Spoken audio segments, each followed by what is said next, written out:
অবশেষে অখিলেশের মোবাইলের ভিতরে টাকার বসিয়ে মুক্তিমাসির আসল মুখোশ খুলে দিল কম্পাস। হ্যাপি 70 দেখতে পাবেন। সম্পূর্ণ জানতে ভিডিওটি লাইক দিয়ে চ্যানেলটি সাবস্ক্রাইব করে পুরো ভিডিওটি দেখতে থাকুন। পর্বের শুরুতেই দেখা যাবে কম্পাসের গাড়িটাকে মাঝ রাস্তায় আটকে দেয় কিছু গুন্ডা।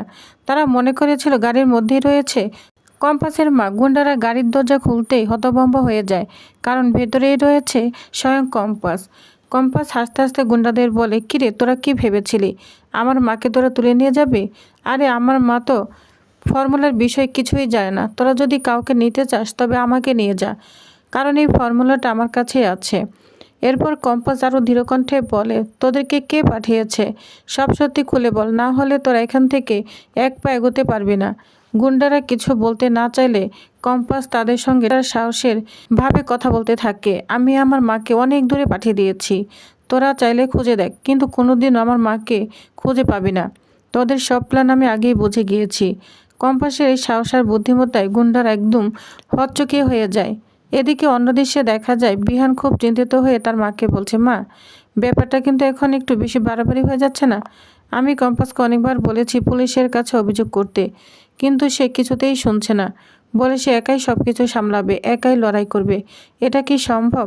একটা মেয়ে মানুষ এত বড় বিপদের সামনে একা দাঁড়াতে পারবে? বিহানের কথা শুনে তার মা শান্ত গলায় উত্তর দেয়, বিহান, তুমি এখনও কম্পাসকে ঠিকমতো চিনতে পারোনি, কিন্তু আমি তাকে ভালো করেই চিনেছি। কম্পাসের ভিতরে যে সাহস, সততা আর আত্মবিশ্বাস আছে তা খুব কম মানুষের মধ্যে থাকে। তিনি আরও বলেন, তুমি চিন্তা করো না, কম্পাস পারবে, অবশ্যই পারবে। আমি ওর সঙ্গে আছি। আমার সঙ্গে ওর প্রতিদিন যোগাযোগ হয়। সে কোথায় যাচ্ছে, কি করছে, সব কিছুই ও আমাকে জানিয়ে করে। তাই শুধু শুধু না ভয় পেও না, কম্পাস এই সত্য সামনে আনবে। বিহান তখন চুপ করে মায়ের কথা শুনে তার চোখে দুশ্চিন্তার পাশাপাশি ফুটে ওঠে এক গর্ব। বিহান, তুমি কোনো চিন্তা করো না, তোমাকে শুধু কম্পাসকে একটু ছাপড় দিতে হবে, আর কিচ্ছু করতে হবে না। কারণ এখন যদি বিষয়টা পুলিশের কাছে জানানো হয় তাহলে পুরো ঘটনাটা জানাজানি হয়ে যাবে, আর জানাজানি হয়ে গেলে বিশাল বড় ক্ষতি হয়ে যেতে পারে। তাই কম্পাস নিজেই সিদ্ধান্ত নিয়েছে এই চক্রান্ত সে নিজেই ফাঁস করবে। এই ব্যাপারে না তোমাকে কোনো চিন্তা করতে হবে না। ঠিক তখনই কিছুক্ষণ পর সেখানে এসে হাজির হয় অখিলেশ। অখিলেশ এসে অবাক হয়ে ঋতুজার মুখের দিকে তাকিয়ে বলে, কি ব্যাপার, তোমার মুখটা এমন লাগছে কেন? কিছু হয়েছে নাকি? ঋতুজা তখন তাকে দেখে ভয়ে উত্তেজনায় কাঁপতে কাঁপতে বলে, তুমি কি সত্যি কিছু জানো না অখিলেশ, নাকি না জানার ভান ধরছ? তোমার লোকেরাই তো কম্পাসের বাবাকে কিডন্যাপ করেছে। একথা শুনে অখিলেশ মুহূর্তের জন্য চুপ করে যায়। এদিকে কম্পাস গুন্ডাদের বলতে থাকে, কি ব্যাপার, আমার মাকে কিডন্যাপ করতে নিয়ে যাচ্ছিলে তাই না? আমার মাকে আপনারা কেন নেবেন? আমাকে নিয়ে চলুন না, আমার কাছেই তো সেই ফর্মুলাটা আছে। এই কথা শুনে গুন্ডাদের বুকের ভিতর একদম কেঁপে ওঠে, তারা ভয়ে অস্থির হয়ে পড়ে। কম্পাস তখন আরও ঠান্ডা মাথায় বলতে থাকে, এই মুহূর্তে আপনারা সিদ্ধান্ত নিন, আমাকে আপনাদের আস্তানায় নিয়ে যাবেন কিনা। না হলে কিন্তু আপনারা সেই ফর্মুলাটা কখনোই পাবেন না। আর আমি আপনাদের বিগ বসের সঙ্গে সরাসরি দেখা করতে চাই, তার সঙ্গে আমার মুখোমুখি কথা হবে। ফোনটা রেখে দে। মুক্তিমাসি একদম চিন্তায় পড়ে যায়। তখন এক গুন্ডা মুক্তিমাসির সঙ্গে সমস্ত ডিটেলস খুলে বলে, কিন্তু কি বলবে কিছুই বুঝতে পারে না। চিন্তায় পড়ে যায় মুক্তিমাসি। তখন সে বলতে থাকে, কি করতে যাচ্ছে কম্পাস? ও কি আমাদের সন্দেহ করেছে, নাকি তলে তলে আমাদের আসল চেহারা বের করতে চাচ্ছে? কিছুই তো বুঝতে পারছি না। কম্পাসকে এখানে নিয়ে আসবে নাকি আনবে না, এটাই ভাবতে থাকে মুক্তিমাসি। এদিকে কম্পাস গাড়ি থেকে নেমে হঠাৎ মুচকি এসে গুন্ডাদের দিকে তাকিয়ে বলে, আপনারা তো অনেক কষ্ট করেছেন, চলুন এক কাপ চা খান। এই বলে সে গুন্ডাদের সঙ্গে হাসাহাসি করতে থাকে। অন্যদিকে দেখা যায় ঋতুজা অখিলেশকে বলে, অখিলেশ, একটা কথা পরিষ্কার করে বলো তো, তুমি কি সত্যি এই ঘটনার সঙ্গে জড়িত নও? অখিলেশ তখন দীর্ঘশ্বাস ফেলে বলে, তুমি তো সব জানো, এই ফর্মুলা পাওয়ার জন্য আগে আমি অনেক কিছুই করেছি। শেষ পর্যন্ত আমি নিজেই হেরে গিয়েছি, কিন্তু এখন কে কী করছে সত্যি আমি কিছু জানি না। হ্যাঁ, কম্পাসের উপর আমার রাগ আছে, কারণ ও আমার ছেলেকে ঠকিয়েছে, আমাকে ফাঁসিয়েছে, আমাকে একদম শেষ করে দিয়েছে। এই কারণে ওর উপর আমার রাগ আছে। ঠিক তখনই অন্যদিকে দেখা যায় অভিজ্ঞান দত্ত মুক্তিমাসির সঙ্গে দেখা করতে আসে। মুক্তিমাসি চিন্তিত হয়ে বলে, আমি বুঝতে পারছি না কি করব। কম্পাস নিজেই ফোন করে বলছে সে এখানে আসতে চায়, আর বিগ বসের সঙ্গে দেখা করতে চায়। ওর প্ল্যানটা কি? ও কি আমাদের ধরার চেষ্টা করছে? অভিজ্ঞান দত্ত তখন গভীরভাবে বলে, আমিও তো কিছুই বুঝতে পারছি না। কম্পাসকে নিয়ে রিস্ক নেওয়া উচিত হবে কিনা সেটাই বড় প্রশ্ন। মুক্তিমাসি তখন বলে ওঠে, তাহলে কি কম্পাসকে শেষ করে দিব?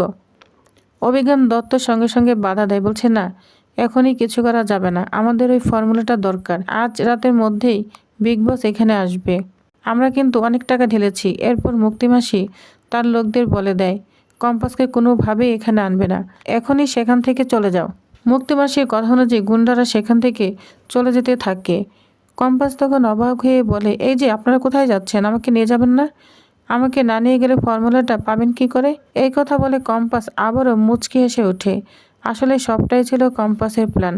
এদিকে মুক্তিমাসি অখিলেশকে ফোন করে বলে, তোমার সঙ্গে একটা জরুরি মিটিং আছে, এই মিটিংটা তোমাকেই করতে হবে। তুমি আসলে কি চাচ্ছ? বাড়ির ভেতর বসে বসে তুমি কি খেলাটা খেলছো? যা শুনে অখিলেশ বাবু অনেকটাই চুপ হয়ে যায়। মুক্তি তখন রাগান্বিত হয়ে আরও বলতে থাকে, আসলে তুমি কি চাচ্ছ সেটা তো আমাকে জানতে হবে। শোনো অখিলেশ, আমি কিন্তু তোমাকে ভালোবাসি, আর আমি ঋতুজাকে ওই বাড়ি থেকে তাড়িয়ে ছাড়বই। আমি না এত সহজে হার মানব না। অখিলেশ তখন ঠান্ডা গলায় হেসে বলে, আরে আমি তো সেটাই চাচ্ছি। অনেক টাকা এনেছি, সেই টাকাগুলো খরচ করেও ফেলেছি। এখন এই ফর্মুলাটা অবশ্যই দিতে হবে। তাহলে আবার আলাদা করে মিটিং কেন? মুক্তি কিছুটা থেমে গিয়ে বলে, আমি জানি না, অভিজ্ঞান দত্ত নিজেই চেয়েছে তোমার সঙ্গে দেখা করতে, তাই তোমাকে এখনই আসতে হবে। একথা বলেই মুক্তি ফোনটা কেটে দেয়। কিন্তু সে জানে না আড়ালে দাঁড়িয়ে সব কথা শুনে ফেলেছে ঋতুজা। ঋতুজা ধীরে ধীরে এগিয়ে এসে অখিলেশকে জিজ্ঞাসা করে, তুমি কি অফিসে যাচ্ছ? অখিলেশ স্বাভাবিক থাকার ভান করে বলে, হ্যাঁ, অফিসে যাচ্ছি। ঠিক সেই মুহূর্তে ঋতুজা কম্পাসের কথা মনে করে।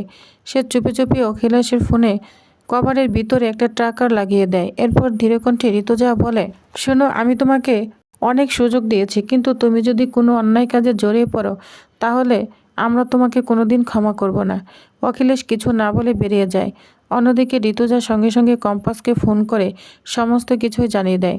কম্পাস উত্তেজিত হয়ে বলে ওঠে, দারুণ কাজ করেছ।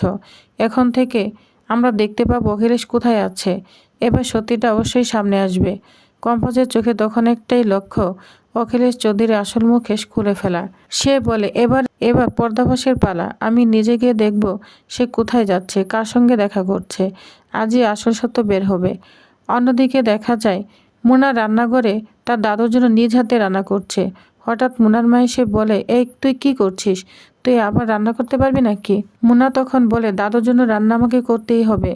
দাদু তোমার হাতে রান্না পছন্দ করে না। তারপরে একটু থেমে মুনা বলতে থাকে, দাদু জানে তুমি নাকি খাবারে বিষ মিশাও, তাই আমি রান্না করব।